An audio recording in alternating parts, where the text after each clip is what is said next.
Baik, di sini saya sebagai ketua tim ingin mempresentasikan tentang eh, The Lonely Paradise, industri pertambangan Green Energy Corp Site Kalimantan Utara. Hmm. The Lonely Paradise, industri pertambangan Green Energy Corp Site Kalimantan Utara. The pain point, turnover karyawan baru sangat tinggi. Kendala utama adalah isolasi, sinyal internet pribadi yang sering hilang, hanya ada wifi kantor yang dibatasi, dan tidak ada mall, bioskop, ataupun kafe. Terus kandidat pelamar sering mundur setelah tahu mereka akan terpenjara. Ini ya, terpenjara itu maksudnya dalam artian kiasan di tengah hutan dan sulit video call dengan pacar ataupun keluarga. Tantangannya dihadapi, jangan tutupi kekurangannya. Justru bagaimana mengemas kesepian di hutan menjadi sebuah petualangan karir eksklusif yang dicari. Solusinya, fasilitas karyawan yang lengkap dan nyaman, tersedia makanan, serta gaji yang menunjang. Karir eksklusif untuk para pionir yang siap fokus, berkembang, dan menabung tanpa distraksi kota. Kalimat ini menekan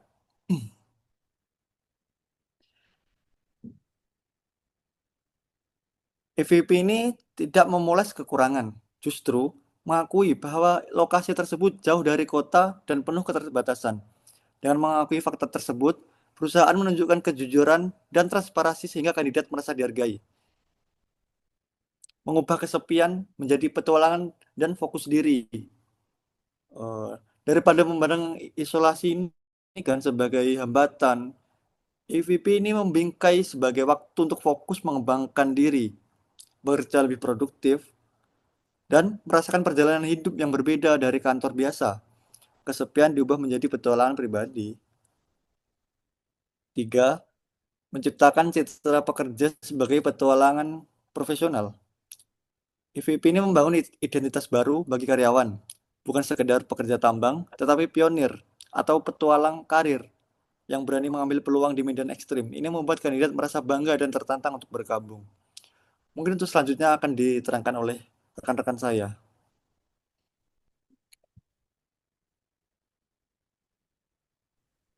Oke, selanjutnya tentang karya The Artist.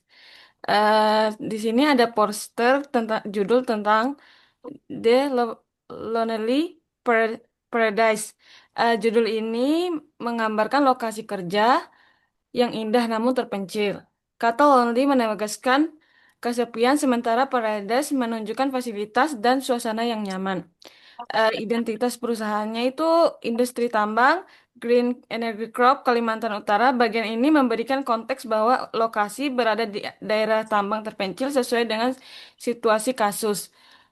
Terus pada poster juga disebutkan lokasi yang jauh dari kota, sinyal internet tidak selalu stabil, tidak ada hiburan seperti mall, bioskop, dan kafe. Bagian ini menunjukkan kejujuran seperti yang diminta dalam keterangan, tidak menyembunyikan kekurangan lingkungan kerja. Eh, pada poster juga menjelaskan sisi positif di balik kesepian tersebut. Eh, Sisi kesepiannya itu seperti mesnya yang nyaman, gajinya yang besar, kesempatan karir yang langka, terus inti dari strategi employment branding juga. Terus kalau mau ke- dalam kata-katanya itu di bawah, kalau kamu berani tantangan, tempat ini menunggu kamu. Kalimat ini dibuat untuk menarik kandidat yang suka berpetualang, siap bekerja di tempat ekstrim, termotivasi oleh tantangan karir. Ajakan ini menegaskan bahwa pekerjaan ini bukan untuk semua orang, tetapi untuk mereka yang berani dan siap berkembang. eh, latar belakangnya itu berupa hutan yang sunyi dan dapat menggambarkan ketentraman, isolasi, alam yang mendukung dan fokus. Visualnya juga memperkuat pesan bahwa tempat ini adalah paradise yang tenang namun penuh tantangan. Sekian dilanjutkan oleh teman saya.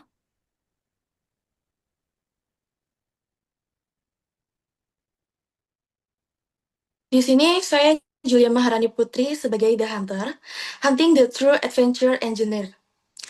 Saya akan membahas terkait strategi pencarian kandidat. Karakter kandidat yang kandidat biasa, tetapi petualang profesional. Nah, orang-orang yang menyukai tantangan alam, pengalaman lapangan, dan bangga bekerja di area remote karena itu menunjukkan keahlian mereka. Maka pencarian tidak hanya lewat portal lowongan, tetapi masuk ke komunitas, area kompetisi, dan titik berkumpulnya jiwa-jiwa adventure teknis. Nah, yang pertama itu melalui pemetaan sumber kandidat. Di sini kami menetapkan target komunitas. Yang pertama itu dari mantan pengikut kegiatan Mapala atau mahasiswa pencinta alam seluruh Indonesia, terutama di kampus teknik, ITB, UGM, ITS, Unhas, Politeknik Energi dan Pertambangan. Lalu komunitas pendaki gunung, komunitas off-road, lalu komunitas drone dan GIS outdoor, karena di komunitas ini itu banyak yang hobi pemetaan lapangan. Lalu komunitas survival, camping, overland, adventure. Nah, kami memilih mereka karena mereka tahan secara fisik, tahan berada di suasana sepi, dan memiliki kebanggaan bekerja di lokasi ekstrim. Lalu selanjutnya itu ada event dan pertemuan langsung atau offline hunting. Nah, kami itu menangkap kandidat langsung dari area kegiatan dan kami menyelenggarakan event yang harus dihadiri oleh mereka. Yang pertama itu Expo Pertambangan dan Energi, lalu karir fair teknik di kampus-kampus besar, acara Mapala Gathering, dan kejuaraan off-road nasional. Yang terakhir itu Forum Geologi Indonesia. Nah, selanjutnya itu digital talent hunting atau long list channels. Nah, kami cari di tempat yang sering dikunjungi oleh anak-anak teknik yang suka tantangan. Platform online-nya itu seperti Facebook Group, yang Forum Tambang Indonesia, Oil dan Gas Job ID, dan Pecinta Alam Indonesia. Lalu ada di LinkedIn Community, yaitu Geologist United, Young Engineers Forum, Mining Engineers Network. Dan yang terakhir itu dari Discord Komunitas Engineer and Survival. Nah, strategi yang kami gunakan itu postingan lowongan dalam gaya storytelling. Dari jauh dari kota, sinyal tidak stabil, dan tidak ada tempat hiburan. Tapi, di balik sepi itu ada kenyamanan, gaji besar, dan kesempatan karir yang langka. Tidak semua orang siap tinggal di surga yang sunyi, tapi mereka yang siap akan pulang sebagai legenda. Nah, kami juga membuat program internal seperti Remote Radiance Bootcamp. Nah, di sini itu 2-3 hari simulasi tanpa sinyal, simulasi kerja site, latihan navigasi, tim network outdoor. Nah, kandidat yang lulus terbukti siap mental. Untuk keuntungan dari program ini adalah turnover turun drastis karena kandidat sudah merasakan trial sebelum deal dengan perusahaan kami. Lalu metode unik yang akan kami gunakan adalah yang pertama Adventure Scholarship for Engineers, yaitu beasiswa plus training 1 minggu di site. Ini menarik fresh graduate yang ambisius. Lalu Engineer Survival Challenge. Nah, ini adalah kompetisi outdoor untuk mahasiswa teknik. Dan hadiahnya itu kontrak kerja plus bonus. Lalu yang terakhir itu ada open trip eksklusif Living in the Lonely Paradise. Kita mengajak 10 kandidat terbaik berkunjung ke site selama 2 hari, dan yang cocok akan langsung interview final. Strategi pencarian kandidat untuk The Lonely Paradise akan keluar dari pola rekrutmen tradisional. Kita tidak menutupi kekurangan lokasi yang terpencil, kita justru menonjolkan eksklusivitas pengalaman hidup di hutan sebagai kebanggaan karir. Nah, peta pencarian berfokus pada komunitas yang memiliki daya tahan fisik dan mental terhadap isolasi, seperti Mapala, pendaki, off-rider, survivalist, hingga komunitas engineer tambang dan geologi. Proses scouting dilakukan di event teknikal, career fair, mining expo, serta kompetisi outdoor untuk menjaring kandidat yang secara alami memiliki karir petualang. Di ranah digital, rekrutmen diarahkan ke forum-forum seperti Facebook Grup Tambang, LinkedIn Community Engineer, Discord Survival, dan setelah terjaring, kandidat masuk ke tahap seleksi kreatif berbasis cerita dan uji mental.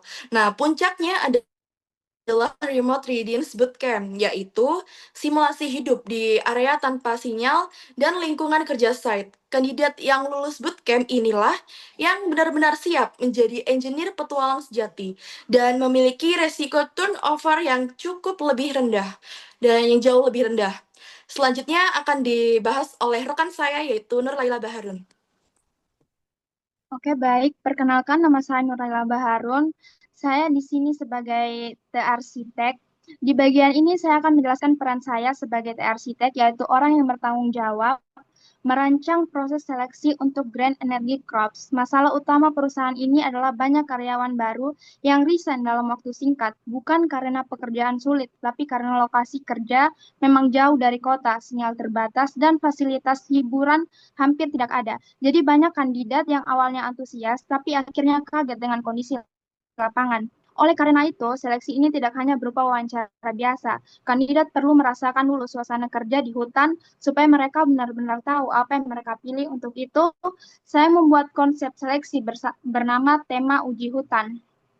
Konsep ini adalah rangkaian seleksi bertema petualang yang disusun agar kandidat bisa merasakan tantangan kerja di site hutan sebelum mereka benar-benar diterima. Tujuannya adalah memastikan bahwa mereka tidak hanya kompeten secara teknik, tapi juga memiliki mentalitas dan kesiapan yang sesuai. Yang berikut, seleksi ini terdiri dari 4 tahapan. Yang pertama adalah simulasi virtual survival, yaitu tahapan ini merupakan tes online yang dikemas dalam bentuk mini game. Kandidat akan dihadapkan pada berbagai situasi mirip kondisi lapangan seperti keterbatasan akses, gangguan sinyal, hingga pengambilan keputusan di saat kritis. Tahapan ini bertujuan untuk menilai kemampuan berpikir cepat, ketahanan mental menghadapi tantangan, dan cara kandidat memprioritaskan masalah. Dengan simulasi ini, perusahaan bisa melihat apakah kandidat memiliki pola pikir yang sesuai dengan lingkungan kerja di hutan. Yang kedua ada tantangan rekayasa jarak jauh. Pada tahapan ini, kandidat diberikan studi kasus teknik yang menggambarkan masalah sederhana yang sering ditemui di lapangan. Contohnya merancang solusi perbaikan alat dengan keterbatasan akses atau menentukan strategis komunikasi ketika sinyal tidak stabil. Tahapan ini menilai kreativitas, pemikiran teknik, kemampuan menyelesaikan masalah dengan sumber daya terbatas. Dengan tahapan ini, perusahaan bisa mengetahui kualitas teknik dan adaptasi kandidat terhadap kondisi non-ideal. Yang ketiga ada hari ekspedisi. Ini adalah tahapan paling penting dalam seleksi kandidat. Diundang ke lokasi simulasi atau minicamp untuk melakukan orientasi lapangan, tur area, dan simulasi pekerjaan secara langsung. Melalui tahapan ini, kandidat dapat merasakan atmosfer kerja yang sebenarnya, mengetahui kondisi lingkungan fisik, memahami real-time kerja di site hutan, menilai apakah mereka siap bekerja dalam situasi yang relatif terisolasi. Terus yang keempat, Campfire Talk, yaitu tahapan terakhir adalah sesi diskusi santai dengan supervisor. Suasana dibuat seperti duduk sekitaran api unggun untuk menciptakan komunikasi yang jujur, terbuka, dan tidak terlalu formal. Di tahapan ini, perusahaan menilai kecocokan karakter, motivasi kandidat, cara kandidat berinteraksi, kesiapan mereka menjalani pola hidup, dan budaya kerja di site. Dengan menerapkan konsep taman uji hutan yang terdiri dari 4 tahapan tersebut, perusahaan dapat menyelesaikan kandidat yang benar-benar siap secara fisik, mental, dan teknik. Proses ini akan membantu mengurangi turnover secara signifikan karena kandidat memahami tantangan pekerja sejak awal. Selain itu, seleksi ini juga memberikan pengalaman rekrutmen yang lebih menarik, modern, dan sesuai dengan karakteristik unik Grand Energy Corp. Sekian, terima kasih. Baik, terima kasih. Mungkin sekianlah strategi untuk mengurangi turnover dari tim kami. Semoga Anda dapat menerima dan eh, dapat paham dengan strategi kami yang sangat strategis ini. Terima kasih. Selamat malam.